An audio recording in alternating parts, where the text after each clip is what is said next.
IPLच्या रणांगणात दररोज एकाहून एक सरस सामने बघायला मिळत आहेत. कालच दिल्ली आणि राजस्थानमध्ये कांटेकी टक्कर झाली आणि आज जो सामना खेळला जाईल तो त्याहूनही जास्त रोमांचक असणार आहे, कारण एकीकडे आहे मुंबई इंडियन्स आणि त्यांच्या समोर आहेत सनरायझर्स हैदराबाद. दोन्ही टेस्टची प्रतिष्ठा पणाला लागली आहे. मुंबईच्या टीम जिंकण्याच्या इराद्याने मैदानात उतरले तर दुसरीकडे हरल्यावर हैदराबादचंही काम बिघडेल. सनरायझर्स हैदराबादचे अग्रेसिव्ह अटॅक्स रोखण्यासाठी मुंबईचा स्टार बॉलर जसप्रीत बुमराहकडून चांगल्या प्रदर्शनाची अपेक्षा असेल. दुखापतीमुळे 3 महिन्यांनंतर कमबॅक करणाऱ्या बुमराहने अजूनपर्यंत लय पकडलेली नाही. वानखेडे स्टेडियमची खेळपट्टी फलंदाजांसाठी अनुकूल राहिली आहे, पण वेगवान गोलंदाजही या खेळपट्टीवरून मिळणाऱ्या उसळीचा फायदा घेण्याचा नक्कीच प्रयत्न करतील. रॉयल चॅलेंजर्स बंगळुरूविरुद्धच्या सामन्यात चांगली कामगिरी करणाऱ्या बुमराहला दिल्ली कॅपिटल्सविरुद्धच्या सामन्यात फारशी चमक दाखवता आली नव्हती आणि तो महागडा ठरला होता.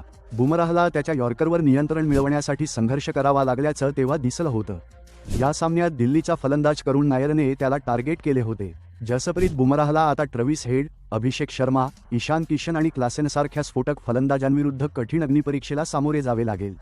5 वेळा चॅम्पियन राहिलेल्या मुंबईसाठी हिटमॅन रोहित शर्माचा फॉर्मही चिंतेचा विषय बनला आहे. रोहितने आतापर्यंत 5 सामन्यांमध्ये 11.20 सरासरीने केवळ 56 धावा केल्या आहेत. मुंबईने आतापर्यंत फक्त 2च सामने जिंकले आहेत आणि गुणतालिकेत ते 7व्या स्थानावर आहेत. मुंबई इंडियन्सची फलंदाजी बऱ्याच अंशी सूर्यकुमार यादव आणि तिलक वर्मावर अवलंबून आहे आणि जर टीमला आपल्या स्थितीत सुधारणा करायची असेल तर रोहितला मोठी खेळी खेळावीच लागेल.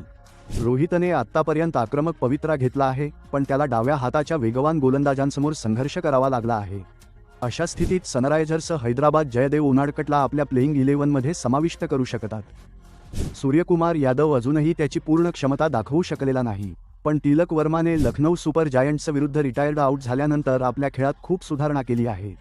यानंतर त्याने पुढील 2 सामन्यांमध्ये 29 चेंडूत 56 आणि 33 चेंडूत 59 धावा केल्या आहेत.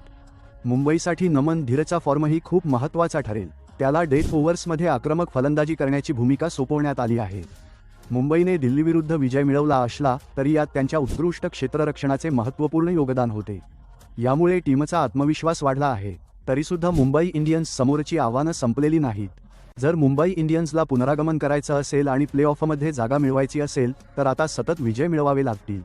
मुंबई इंडियन्सचे विरोधक सनरायझर्स हैदराबादबद्दल बोलायचं झाल्यास त्यांची टीम सुद्धा संघर्ष करते. त्यांनी या टुर्नामेंटमध्ये फक्त 2 मॅचेस जिंकल्या आहेत, पण मुंबईचा रन रेट त्यांच्यापेक्षा चांगला आहे. सनरायझर्सची टीम सध्या 9व्या स्थानावर आहे. सनरायझर्सची टीम चांगलं प्रदर्शन करण्यासाठी त्यांच्या फलंदाजीवर खूप जास्त अवलंबून आहे. अटॅकिंग फलंदाजी असूनही सुनील बॅटर अपेक्षित कामगिरी करू शकलेले नाहीत. पंजाब किंग्सच्या क्लास मॅचमध्ये सनरायझर्सच्या फलंदाजांनी वर्चस्व गाजवलं, ज्यामुळे त्यांनी 200 पेक्षा जास्तीचं टार्गेट सहज चेस केलं होतं. या मॅचमध्ये अभिषेकने शर्माने कमालीची शतकी पारी खेळली होती. आता मुंबई विरुद्धच्या सामन्यात सनरायझर्सचा फलंदाज ईशान किशनवरही सगळ्यांचं लक्ष असेल. ईशानही त्याच्या जुन्या फ्रँचायझी म्हणजेच मुंबई इंडियन्सविरुद्ध चांगली कामगिरी करण्यासाठी एक्सायटेड असेल, यात शंका नाही.